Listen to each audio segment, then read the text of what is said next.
Ladies and gentlemen, the Mayor of Los Angeles, Eric Garcetti. Ladies and gentlemen, the Vice President of the United States, Joseph R. Biden.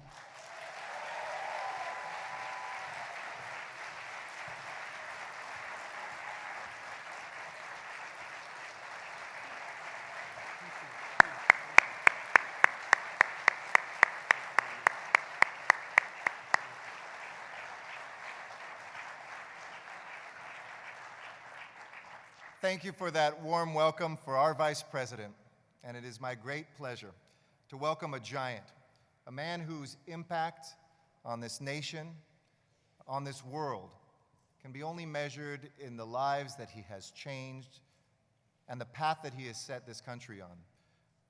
But he has always been also about making a more just and sustainable world, and that cannot be overstated. In fact, it was Joe Biden in 1986, as United States Senator, who became the first member of the United States Senate to introduce legislation to slow global warming, something that set him on a pathway to a lifelong passion. In the years since, we have seen this man represent his state and then this entire country, to lead from his heart.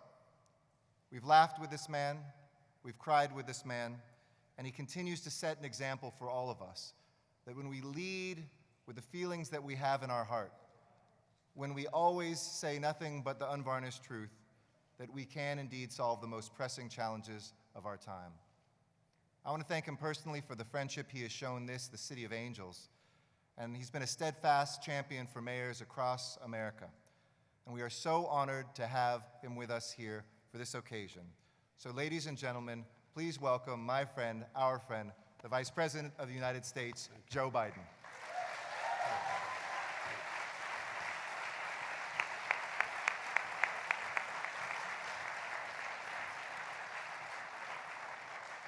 Mr. Mayor, thank you for that unwarranted introduction.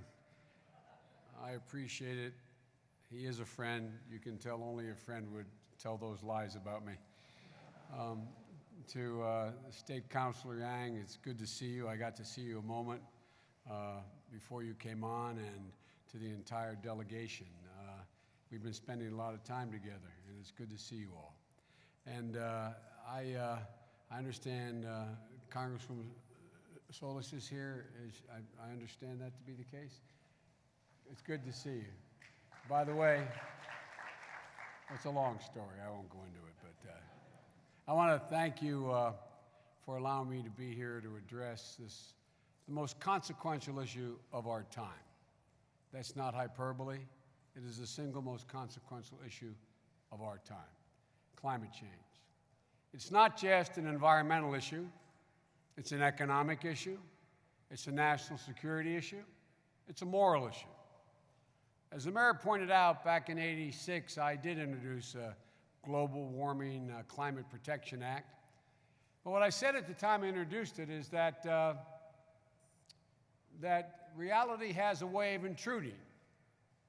And it surely has intruded since 1986. Last year was the hottest year on record around the world. This year, we're on track to break that record. And we can see the consequences right here and right now. Right here in California, the snowpack is at its lowest level in 500 years. The most severe drought in 1,200 years, and it's getting worse. Wildfires like the ones here in California have forced more than 20,000 Californians from their homes, costing the state over $212 million to fight them. And across the country, that's costing the federal government $3.5 billion to fight wildfires. We'll see more superstorms like Sandy that's going to cause death and destruction. In 2012 alone, climate and weather disasters cost our country more than $100 billion. And as the Pentagon tells us, this is a national security issue. They refer to climate change as a threat multiplier. Rising sea levels, even another foot, will displace millions of people, causing great migrations, destabilizing governments, causing additional food insecurity. And I need not tell our Chinese guests the consequences. They're as significant for China as they are for us. Choking air pollution that scientists now estimate contribute to 1.6 million deaths every year. Typhoon, the biggest in history, that in China alone smashed 50,000 homes, took more than 100 lives. A water crisis, not only here but there, exacerbated by rising temperatures. We have to act. We have to act now. And we have to act, as the state councilor pointed, on a worldwide basis. But the point I want to make, it's not too late if we act now.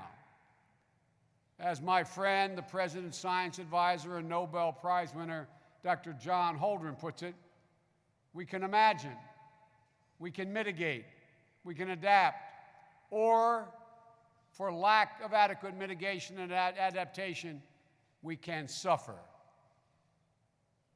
As the world's two largest economies and biggest emitters, the United States and China have an overwhelming self-interest as well as a shared interest and shared responsibility to lead the world. We know there are at least three things we have to do in each of our countries if we expect others around the world to follow us.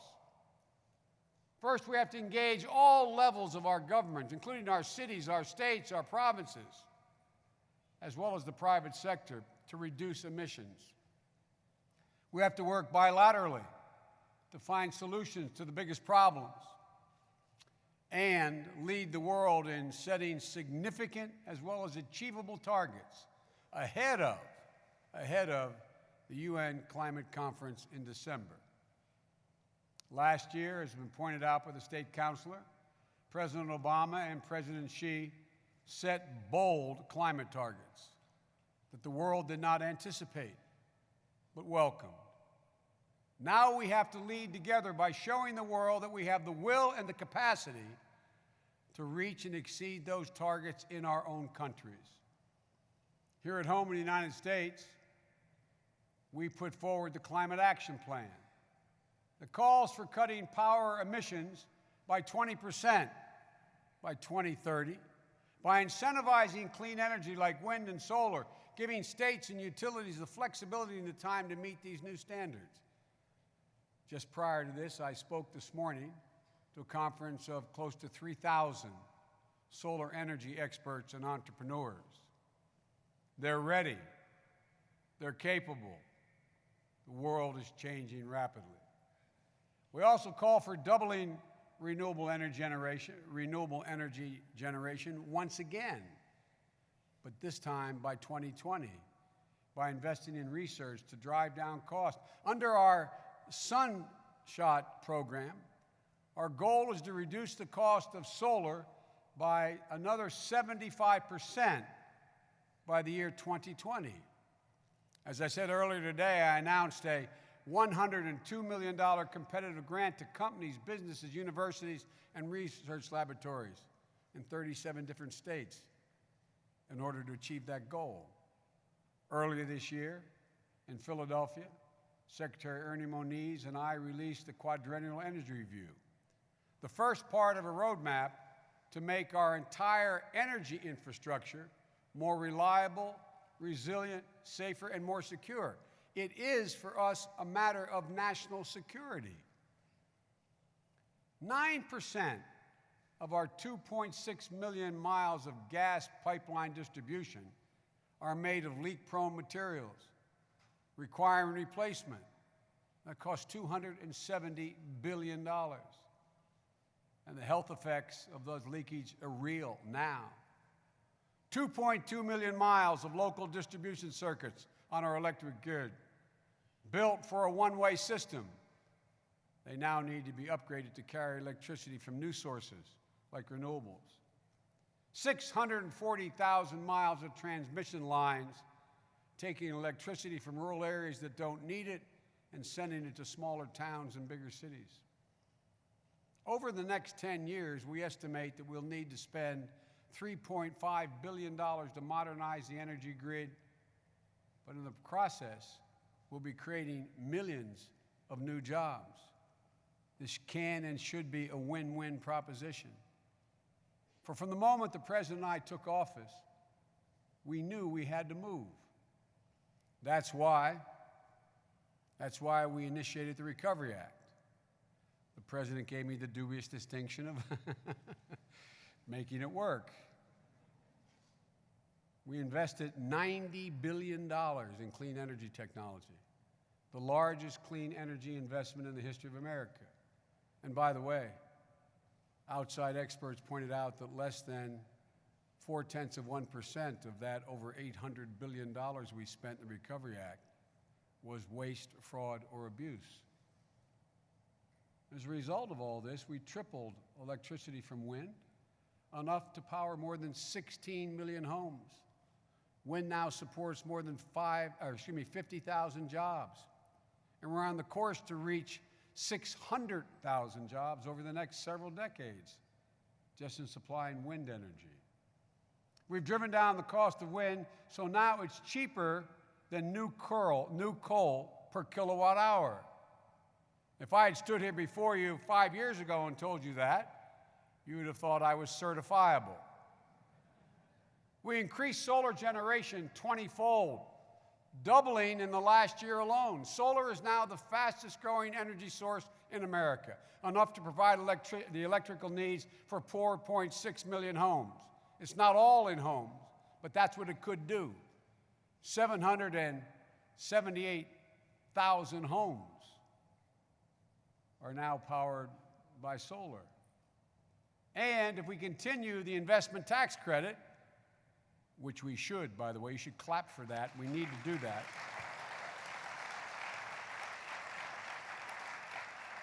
If we do that, conservative estimates are we will quadruple the number of homes in America that run on solar energy.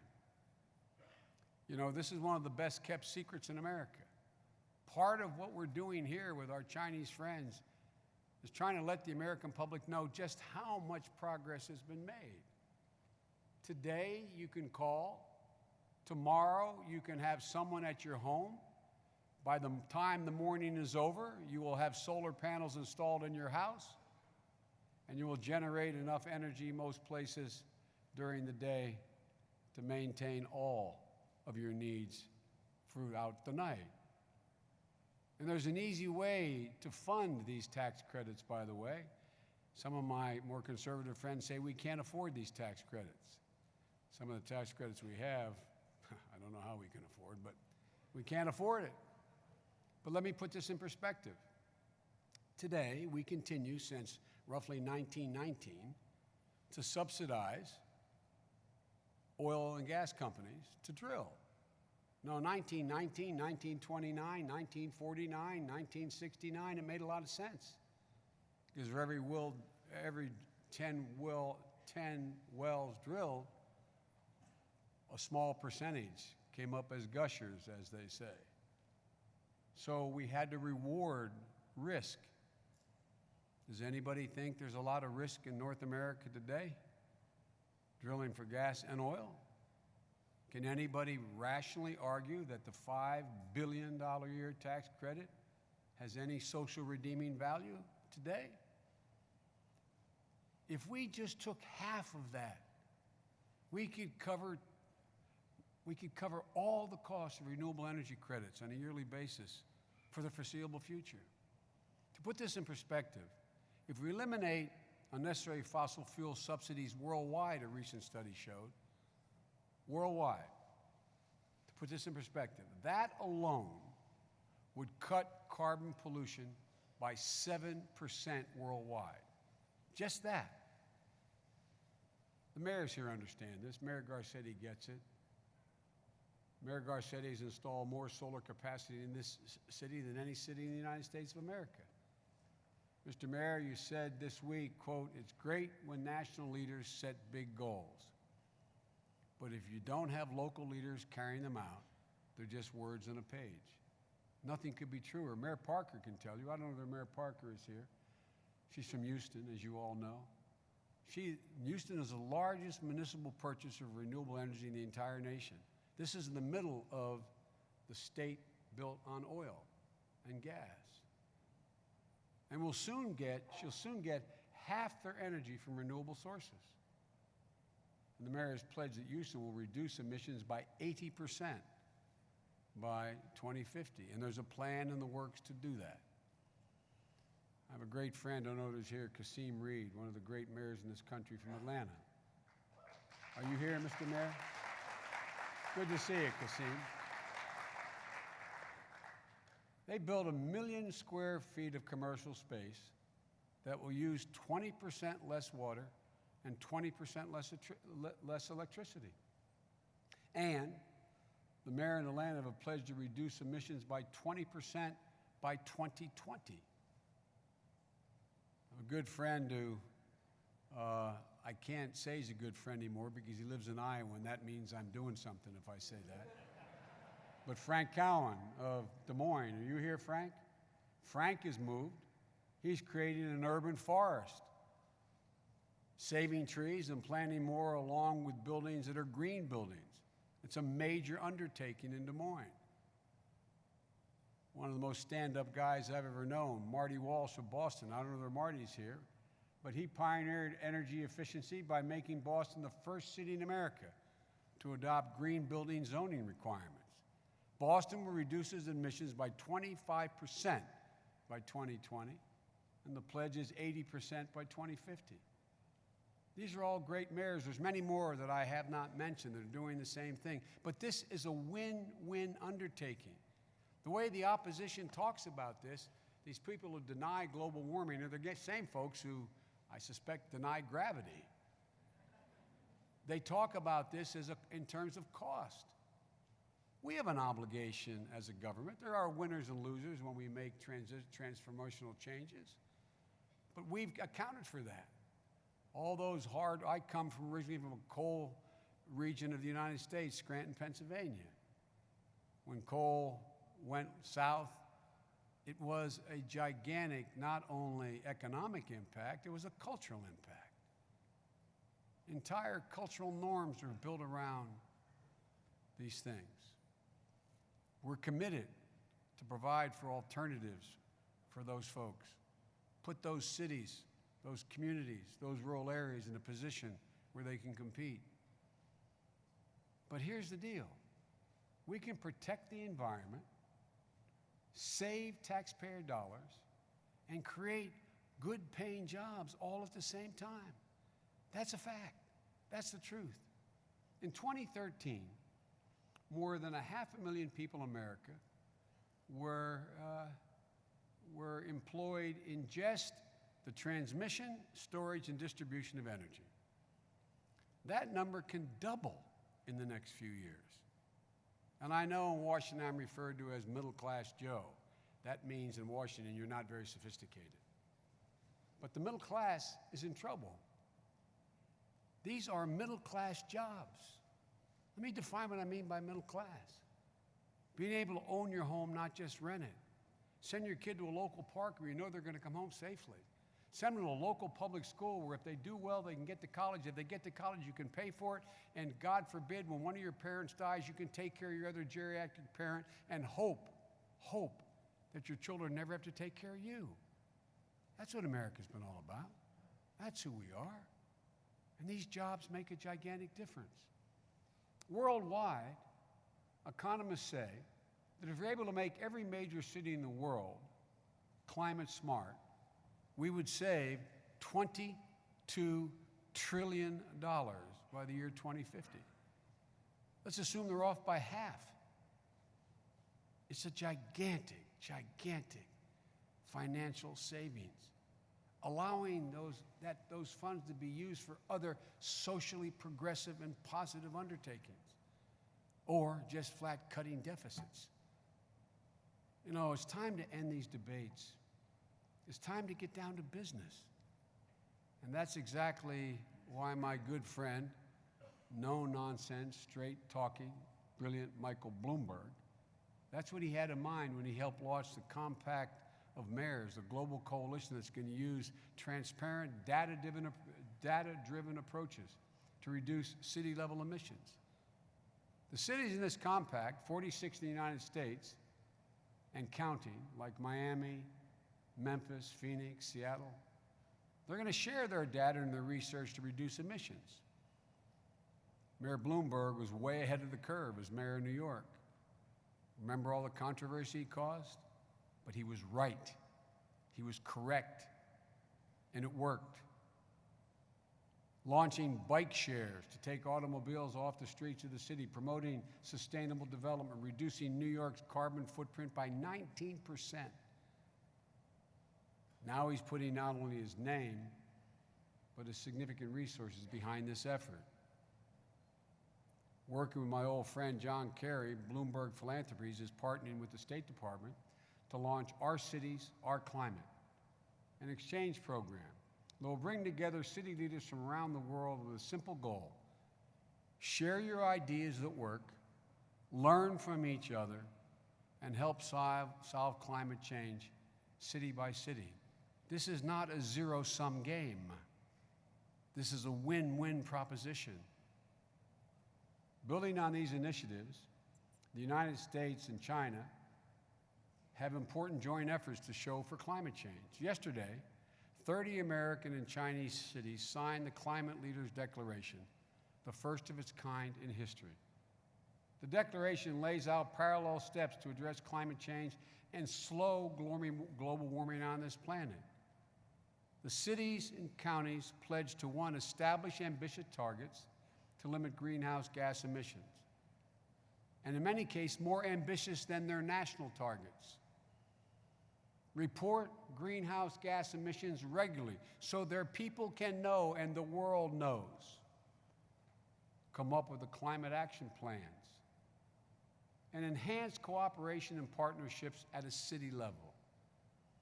The Alliance of Cities here today in Chinese cities, just the Chinese cities, and I welcome all the mayors that are here. They represent 25% of China's urban carbon pollution. That's the equivalent of all of Japan or all of Brazil. The contribution they're undertaking can be enormous for their country and for the world. Beijing, Guangzhou, home of 32 million people, both committed to achieve peak emissions by 2020, fully 10 years before the national targets of their country. Before the national targets. It's what you're doing here, Mr. Mayor. It's what the mayors in America are doing. Los Angeles agreed to share best practices in constructing green buildings and promoting green jobs. And LA and Beijing will cooperate in low-carbon urban planning through joint workshops, research projects, technology exchanges. At a national level, though, the U.S.-China Clean Energy Research Center, we're conducting joint research on carbon capture and storage technologies, energy-efficient buildings, clean vehicles. I remember when we first started talking about this, there were people in this country who said, why would we want to share clean vehicle technology with the Chinese to allow their automobiles to compete? Because it makes sense. It makes sense for everybody. And by the way, as I said to President Xi, as the State Council knows, I've had occasion to spend close to 24 hours, 25 hours in private dinners with him alone when he was vice president. I've only spent 5 hours since he's been president. Tell him I miss him. But he once asked me, he said, can you define America for me? I said, I can do it in one word: possibilities. Possibilities. And our joint efforts generate so many possibilities. Our leadership is vital, China and America, in achieving successful global climate agreement in Paris. The steps announced here unite our efforts, give us some momentum to reach these global agreements. We must learn from Kyoto and Copenhagen. We must reach an agreement that is ambitious, effective, and drives down global emissions in the decades to come. It's within our power to do this. But it means we need to be transparent. We have to have accountability. We have to ensure all countries step up to the plate. The argument must also be durable. The agreement must be durable and dynamic enough to be adopted as the world changes and the economies grow. And we can only achieve that with our combined leadership. We can't do it alone. Government can set goals, establish rules of the road, and provide some seed money. But ultimately, it's the private sectors, the entrepreneurs that have to develop the tools and drive the innovation. We know the private sector can only thrive, though, when there's free and fair competition, when intellectual property is protected, and when trade rules that are agreed to are followed. And we know our economies can only benefit if we can share ideas and expertise. Finally, I believe the key to success will be unleashing our country's most important assets, our people. Our people. We have very powerful interests in America who do not want to focus on or don't believe there's global warming. I can't believe they don't believe it, but they say they don't believe it. But guess what? The American people are way ahead of their government. 74% of the American people, my guess is it's a similar number in China, believe global warming is an existential problem. They support the federal government, in the case of the United States, taking bolder action to deal with it. And we have to ensure that our academies, our academics, our NGOs, our advocacy groups have a strong voice so they can keep us informed and hold us accountable. In the past few years, as I said, I've had an opportunity to spend a good deal of time with President Xi when he was vice president. President Hu, as a state council member, and President Obama thought we should get to know one another.